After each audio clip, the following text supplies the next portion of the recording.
All right, guys, I want to show you how to edit and turn in your high key photos. I want you to get them in Lightroom first, and we're going to edit these and just make sure that our background is pure white. So I'm going to come over here to my edit tab, and what I want to do is click on this little triangle right here. That's going to turn on highlight clipping, and that's going to let me know when my background gets white. Watch what happens as I bring the exposure up on this. See how things are starting to turn red?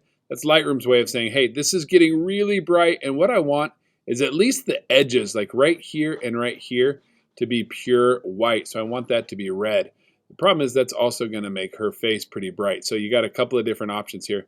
You could come in with like the adjustment brush, or honestly a linear gradient would probably be fine, and just crank up the exposure and then come in like this.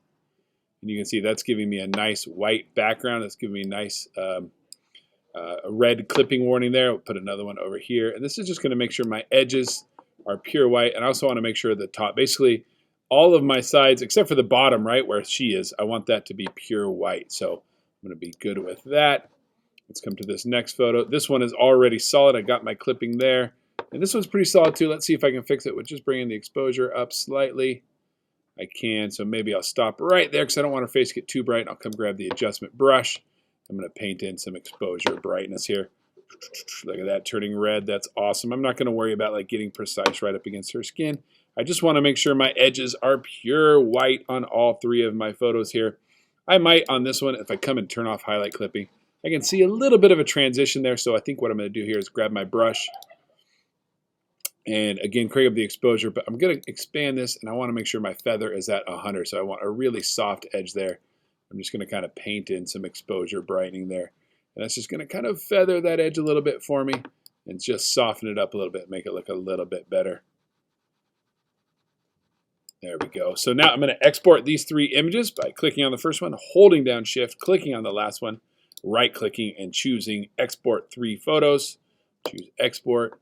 I'm going to put them somewhere where I can find them. So file type, let's just go JPEG. And we'll go full size, quality 90%. All of that is fine right there.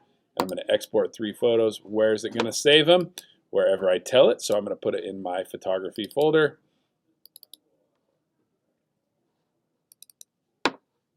And maybe I'll make a new folder in here called High Key. Create and export those bad boys.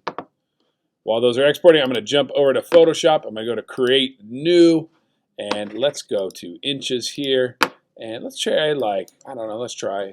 We want something substantially wider than it is taller. So maybe like 15 by 5. Let's try that. And resolution, let's go 150, somewhere between 72 and 300. We're not going to print these, but we don't want it as small as 72 for sure. So I'm going to click on Create.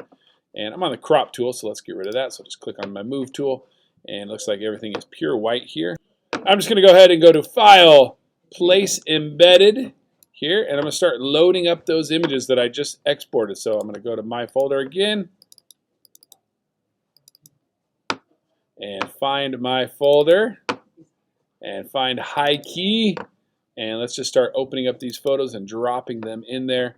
Now you'll notice with this photo right here, that the edge of her arm is right there, which means this photo has to go up against that left edge like that. Otherwise, it's going to look weird. If I put it out here, it's not going to look natural. So if we're missing part of an arm or something like that, you got to put that out there. So now let's go to File, Place Embedded again.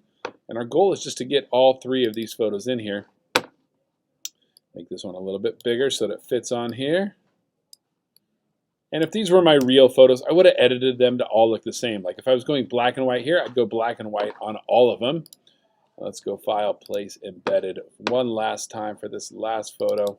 I'm going to move this one over. And I don't care if we end up cutting off her shoulder a little bit like that, right? That's not that big of a deal. Kind of like that. I did want to show you one other thing. What if you had like 2 photos like this one where the edge is cut off like that a little bit? Well, what you can do is just make sure to select that photo on your layers panel and then press Command T to bring up the Command T box, and then just right click on it and choose Flip Horizontal. And then if we had to, we could have flipped this horizontal, and now if we needed to, we could put this photo on that side and put the other photo on the other side. So move this one over now and move this one in. There you go. We've got all 3 of our photos on our canvas here. So see how this one's coming over the top of that one? You got a couple different options. You could just erase it, or always the safer thing to do is add a layer mask grab your brush tool, grab a black brush. Remember, black makes things hide or disappear, and I'm basically just painting out that white edge there. You can see what I did there was just erase the white edge, and that we are done. So save this up as a Photoshop file and as a JPEG, and then turn this JPEG in on Schoology, and you're done with the high key assignment.